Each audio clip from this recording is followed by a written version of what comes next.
the whole in motion, in motion, if you want to think of it that way, is kind of an underlying philosophy, almost sort of an aesthetic philosophy of the game. So we obviously kind of led with that because, you know, at the point where we made our big announcement, our big debut at E3, I think, you know, we were keen to show a sort of a quality level, you know, in terms of like what the wrapper of the game was going to be like for people, particularly, you know, since you're trying to make a splash against the backdrop of all that noise and the rest of the industry.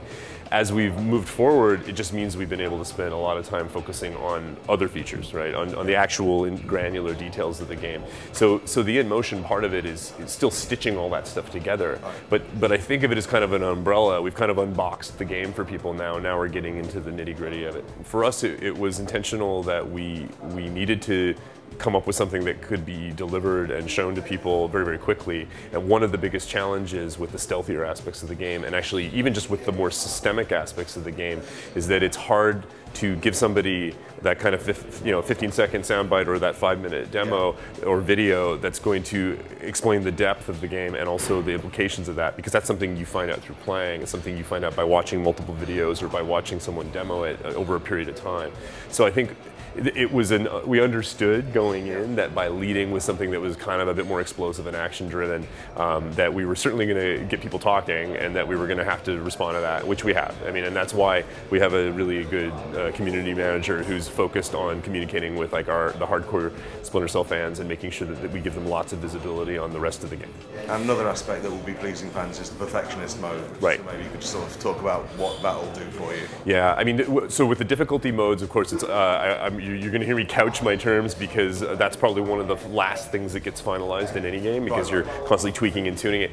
But the general idea is that in addition to the kind of 3 obvious sort of difficulty modes that we have, you know, the rookie, the normal, and the realistic, we wanted to add a kind of 4th mode, which is almost sort of a meta mode. It's almost adding like the house rules component to it, which says, well, if you're a purist, you're going to play without the benefit of last known position, without being able to execute targets, without being able to like see through walls with your goggles and all that. So it's essentially, you know, saying if you're a traditionalist as a Splinter Cell player, what would you want to have and not have? In addition to obviously making it very, very difficult for you to just blaze away in combat. You mentioned in the presentation that you were taking stock of what Conviction did right and Conviction did wrong. Right. I'd be interested to know like what you think Conviction did wrong and also right as well. Yeah, I mean, we're not shy about it. I think you know, we all acknowledged, I mean, there's a couple things, like, it was a no-brainer that we needed to bring Spies versus Mercs back. Yeah. And I guess I can't necessarily call that a mistake.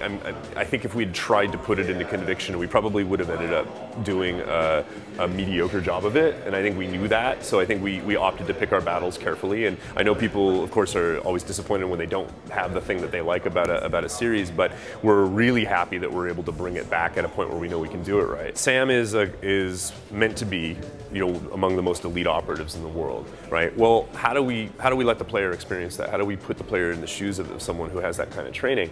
That was actually one of the original things that we were trying to tackle in Conviction, and that's what precipitated things like Mark and Execute and the last known position, which is just the idea that, you know, view the world through Sam's eyes. There's his understanding about what his enemy's doing, there's his understanding about where his targets are, there's his understanding about how he deals with the world tactically. You know, he's not just a guy that just sits there and throws bullets at problems. He waits for the perfect moment and he acts, right? And so that was kind of the beginning of that philosophically. What we didn't have a chance to deliver on Conviction that we really wanted to be able to explore with Splinter Cell Blacklist was the idea that, you know, there's a range of gadgets, there's a range of weapons, there's the op suit, the goggles, the vision modes, all that stuff reflect an approach and a style of play, right? So that there are gadgets that are specifically designed to be stealthy. You know, there's gadgets that are specifically designed to be non-lethal and only knock out, you know, technology, for example, like that. And so I would say it just means that the various playstyles that we've been talking about extend also into the customization system. You know, and it's not like we say, oh, sorry, you only have ghost points, you can't spend ghost points on grenades. It doesn't work that way. All of the points effectively translate into dollars. You can spend those dollars however you like. You know, you could be naturally an assault player and go, you know what, I wish I was stealthier so that I could enjoy the game in a different way. So maybe you go spend your money on things that make you stealthier and give you an advantage in stealth, so that when you get in the game, it's actually easier for you to be stealthy, right? We really wanted to make it more that, you know, you can unlock things. Charlie, as your tech guy, develops the ability to give you certain kinds of gear and weapons as you spend money on him, and that's really the main way the player can throttle the pace of development for tech.